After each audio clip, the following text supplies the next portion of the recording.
আসসালামু আলাইকুম। ওয়ালাইকুম আসসালাম রহমতুল্লাহ। কেমন আছো তোমরা? এই তো আলহামদুলিল্লাহ। আঙ্কেল ভালো আছেন? জি আছি আলহামদুলিল্লাহ। তো প্রতিদিন সকালবেলায় দেখা যায় যে আমাদের ভৈরবী ব্রিজের নিচে যে গাছগুলির যত্ন এবং কাটিং করার দায়িত্বটা মানে আপনিই করেন। তো এটার বিষয়ে যদি কিছু বলতেন আমাদের ভৈরববাসীর উদ্দেশ্যে। এটা আল্লাহ তাআলা কোরআনে ঘোষণা করছেন যে অবশ্যই আমার কাছে প্রত্যাবর্তন করতে হবে, এতে কোনো সন্দেহ নাই। তাই আমার জীবনটা আমি মানব কল্যাণে মোটামুটি সময় কম বেশি দিয়ে আসছি।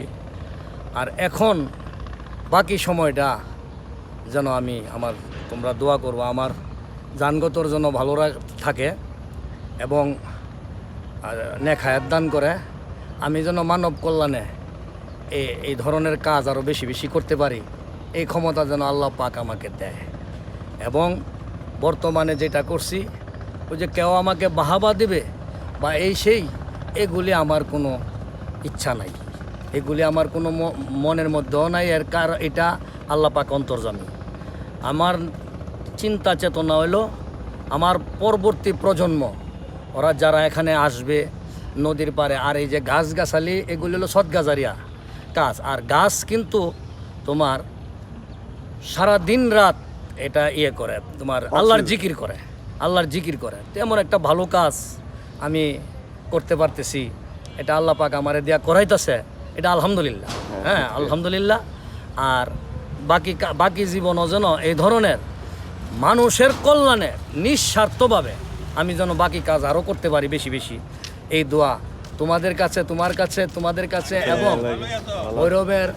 ভৈরবনাথ তথা সমস্ত বিশ্বের মুসলমানদের কাছে এবং মানব জাতির কাছে আমার দোয়া প্রার্থনা যে আমি মানুষের কল্যাণে এবং আল্লাহর সন্তুষ্টির জন্য যেন আমি ভালো কাজ বেশি বেশি করতে পারি এবং এখানে যেন কোনো আমার স্বার্থ লুকায়িত না থাকে।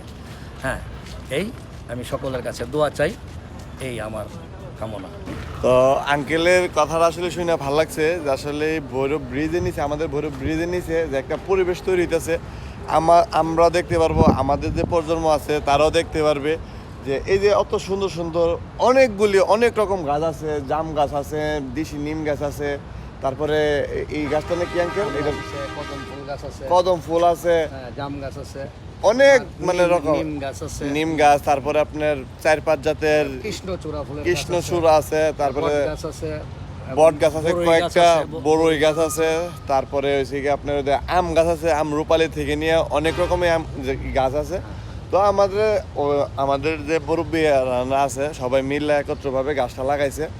তো এই আঙ্কেলে আসলে দায়িত্ব, প্রতিদিন সকালবেলা আসলে দেখি যে ওই গাছগুলি যে যত্ন করতে হয়, যে প্রতিদিন দেখি চা পাতা দেই বা গাছের যে গোড়া নষ্ট হলে গোড়াগুলি ঠিক করে, বা ছাগল যাতে না খাইতে পারে ওই ক্ষেত্রে সাইড দিয়ে বেড়া দেই, মানে A to Z দায়িত্ব আঙ্কেলই করে। তো আঙ্কেলের জন্য সবাই দোয়া করবেন যে আমাদের জন্য এত সুন্দর একটা পরিবেশ যাতে তৈরি করতেছে, আর যারা গাছের নিচে বসে অবশ্যই ছায়া পাই। তো সবাই আঙ্কেলের জন্য দোয়া করবেন যাতে এই পরিবেশটা আমাদের জন্য তৈরি করতেছে।